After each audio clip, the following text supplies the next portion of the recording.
Halo semuanya, perkenalkan saya Dalih Miftahul Yasir dengan NIM 24030360051. Di sini kelompok kami akan membahas tentang perkembangan moral. Jadi apa sih perkembangan moral itu? Simak videonya. Perkembangan moral adalah proses di mana seseorang belajar membedakan antara yang benar dan salah, serta bertindak sesuai dengan nilai-nilai etika.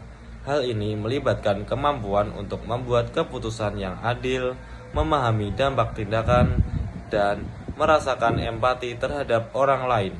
Seiring waktu, seseorang berkembang dari sekedar mengikuti aturan menjadi bertindak berdasarkan prinsip keadilan dan prinsip kebenaran. Jadi, seperti itu keseruannya. Mari kita simak lebih lanjut. Saya, Anissa Fatimah Zahra, akan menjelaskan karakteristik pengembangan moral peserta didik. Yang pertama, pengembangan kesadaran moral. Kesadaran moral adalah kemampuan untuk membedakan antara baik dan buruk.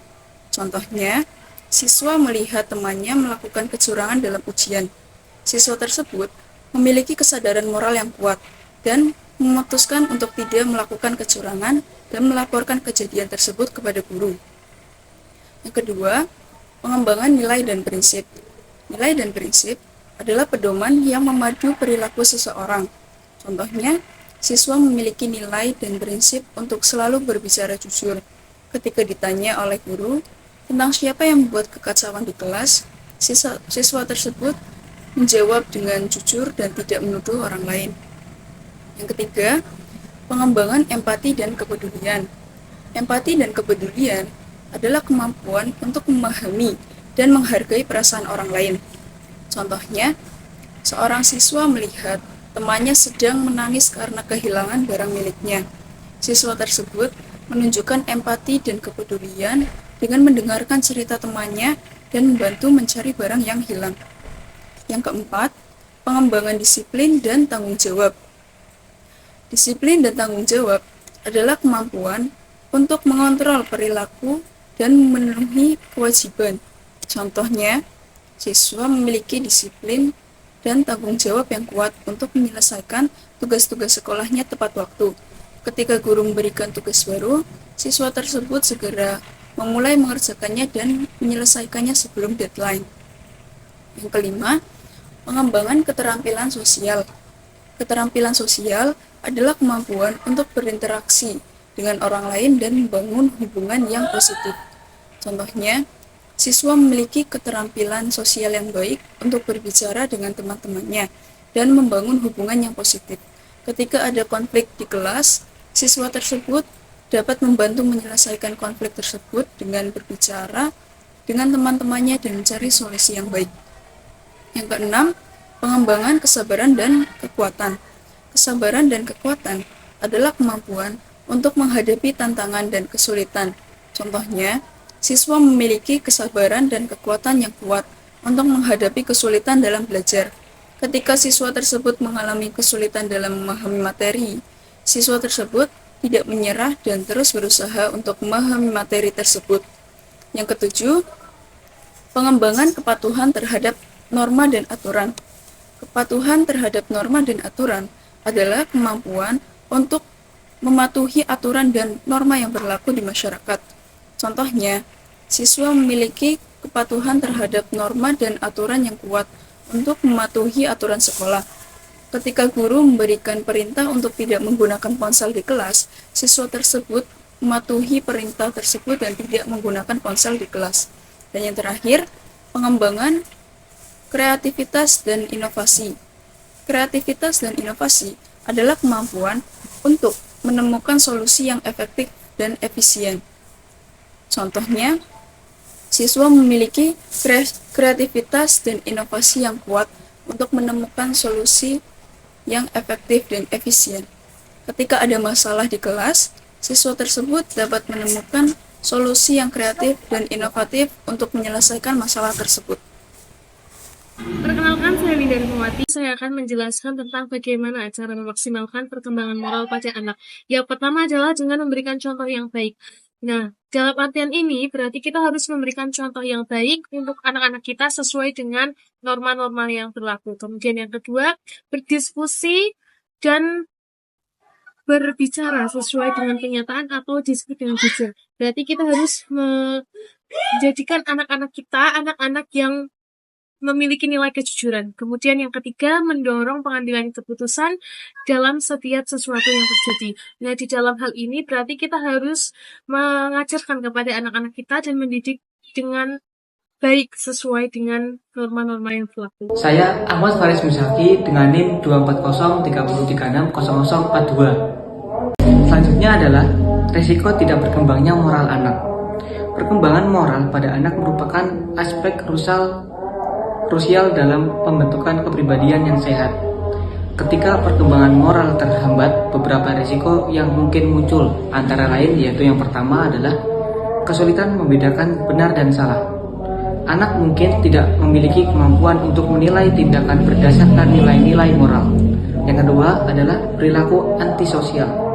Minimnya perkembangan moral dapat memicu perilaku yang merugikan orang lain seperti berbohong, mencuri, dan agresi. Yang ketiga yaitu adalah kurangnya empati. Anak mungkin kesulitan memahami atau merasakan perasaan orang lain. Yang keempat yaitu adalah ketidakmampuan mengontrol impuls. Anak mungkin sulit mengendalikan keinginan dan dorongan. Yang kelima yaitu adalah masalah penyesuaian sosial. Kesulitan dalam membangun hubungan positif dengan teman sebaya dan figur otoritas. Saya Mafiatun Safa'ah dengan NIM 24030360038. Penjelasan tentang membangun kurikulum yang mengajarkan nilai moral. Yang pertama yaitu mengintegrasikan nilai moral dalam semua mata pelajaran, tidak hanya dalam pelajaran agama atau kewarganegaraan, tetapi juga dalam matematika, sains, dan seni. Yang kedua yaitu memberikan contoh nyata. Guru harus menjadi teladan dengan menampilkan perilaku yang sesuai dengan nilai yang diajarkan. Yang ketiga yaitu menciptakan lingkungan yang mendukung. Kembangkan budaya sekolah yang menghargai kejujuran, empati, dan tanggung jawab. Yang keempat yaitu memberikan bimbingan personal. Luangkan waktu untuk diskusi individual dengan siswa tentang dilema moral dan keputusan mereka. Melibatkan kegiatan praktis, gunakan simulasi, permainan peran, dan proyek layanan masyarakat untuk mempraktikkan nilai-nilai. Yang keenam yaitu mengevaluasi perkembangan karakter, mengukur tidak hanya prestasi akademik, tapi juga perkembangan moral siswa.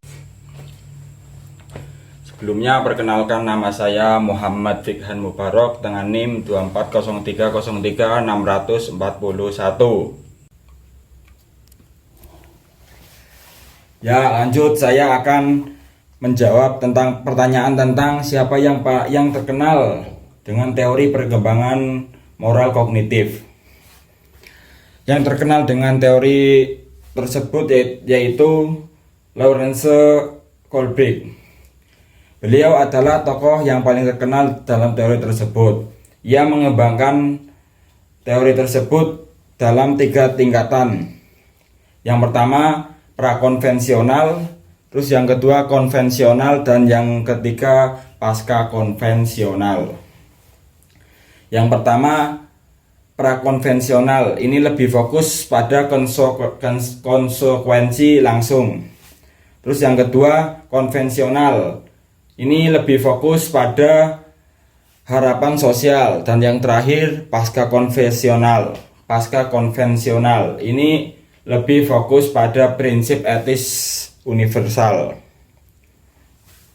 Adapun yang mengkritik teori beliau, dikarenakan teori beliau ini terlalu fokus pada keadilan yang cenderung maskulin daripada kepedulian yang lebih feminin.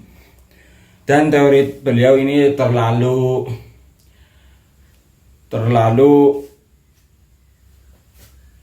fokus pada penalaran dan kurang memperhatikan emosi dan perilaku moral.